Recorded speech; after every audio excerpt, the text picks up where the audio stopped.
1920년대 만주. 한 사내가 얼어붙은 들판 위를 걷고 있다. 그의 손에는 청진기와 붕대, 그리고 조국을 위한 뜨거운 신념이 있었다. 그 이름 이태준.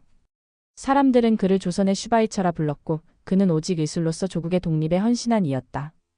가난한 이들을 치료하며 독립군을 살리고 조선의 미래를 꿈꾸던 그 남자의 삶은 조용하지만 위대했다.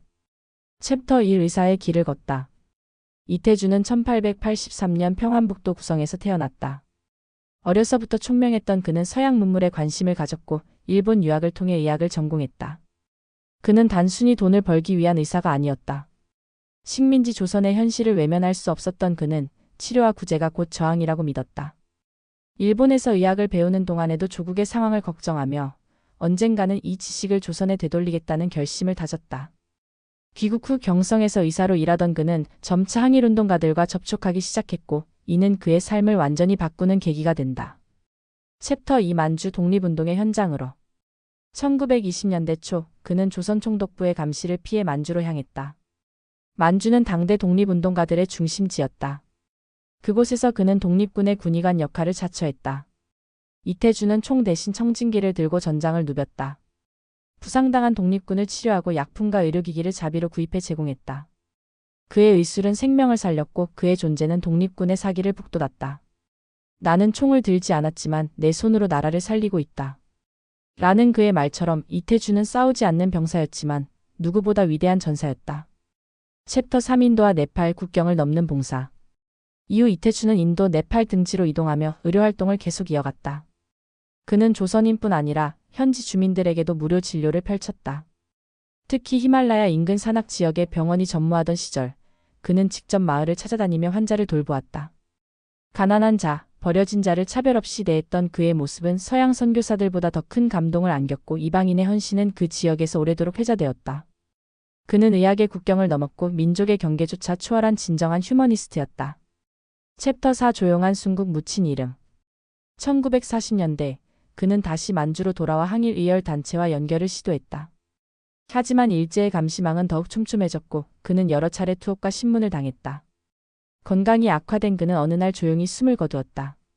그의 죽음은 언론에 알려지지 않았고 정확한 사망 시기조차 기록되지 않았다.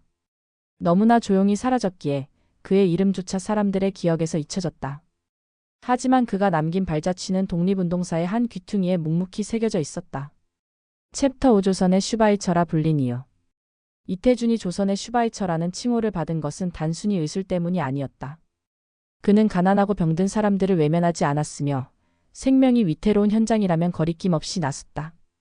심지어 일제가 통제하던 지역에서도 몰래 환자를 치료하고 항일운동가들에게 의약품을 전달했다. 그의 의료활동은 단순한 진료 행위를 넘어선 인도적 독립운동이었다. 서구의 슈바이처가 아프리카에서 의료봉사를 펼쳤다면 이태준은 아시아의 식민지와 분쟁지에서 목숨을 걸고 그 정신을 실천했다. 그의 따뜻한 손길은 단순한 치료를 넘어 민족의 희망이었다. 챕터 6 기록되지 않은 영웅. 이태준의 생애는 공식적인 역사서에 거의 등장하지 않는다. 이는 무력투쟁 중심의 독립운동사에서 비폭력적이고 인도주의적인 접근이 상대적으로 조명받지 못한 까닭이다. 그는 무기를 들지 않았지만 누구보다 치열하게 싸웠다. 독립군에게 의약품을 제공하고 일제의 감시를 피해 민간인을 돌보며 항일의지를 이어갔다. 하지만 이런 방식의 투쟁은 뉴스가 되지 않았고 당대 언론도 주목하지 않았다. 그 결과 이태준의 업적은 후대에 의해 서서히 재조명되기 시작했다. 역사는 늘 승자의 것이 아니라 목소리 큰 자의 것이기도 했다. 챕터 7 이국에서 피어난 조국에. 그의 활동은 국경과 언어 인종을 초월했다. 인도, 네팔, 티베트 등지에서 그의 진료소는 곧 사랑방이 되었고 그를 따르던 현지인들은 조선에서 온 성인이라 칭송했다. 하지만 이태준은 그곳에 뿌리내리기를 거부했다. 그는 끝까지 조국으로 돌아갈 날을 꿈꾸며 자신의 모든 수입을 독립운동 자금에 보탰다. 조국을 떠났지만 마음은 늘 한반도를 향해 있었다. 그에게 이방은 단지 임시의 삶이었고 조선은 돌아가야 할 영원한 고향이었다. 그렇게 그는 이국 땅에서도 조국을 심고 피어냈다. 챕터 8 재조명 그리고 남겨진 질문. 21세기에 들어서며 이태준의 이름은 점차 역사 속에서 다시 살아나기 시작했다. 다큐멘터리와 연구서, 학교 교과서에 그의 이름이 실리며 의사 독립운동가로서의 삶이 주목받았다. 특히 인도 현지에서 발견된 진료 기록과 구술 자료들은 그의 헌신을 입증하는 중요한 단서가 되었다. 하지만 여전히 많은 부분이 미스터리로 남아있다. 그의 정확한 사망일, 묘지, 그리고 마지막 진료 활동. 그는 왜 조용히 죽음을 택했는가? 이는 단지 시대의 한계였을까? 아니면 그의 의도였을까? 아직도 우리는 그를 다 알지 못했다. 이태준은 한 손에는 청진기를, 한 손에는 조국을 품은 채 살다간 의사이자 독립운동가였다. 그는 누구보다 조용했고 누구보다 헌신적이었다. 이름 없이 사라졌지만 그의 손길은 수천의 생명을 살렸고 그의 신념은 하나의 나라를 다시 일으키고자 했다. 우리가 그를 기억해야 하는 이유는 단지 과거를 알기 위함이 아니다. 지금도 이름 없이 누군가를 위해 헌신하는 이들을 마주할 때 우리는 그 안에 이태준을 볼 수 있기 때문이다. 또 다른 이야기가 궁금하다면 구독과 좋아요 부탁드립니다.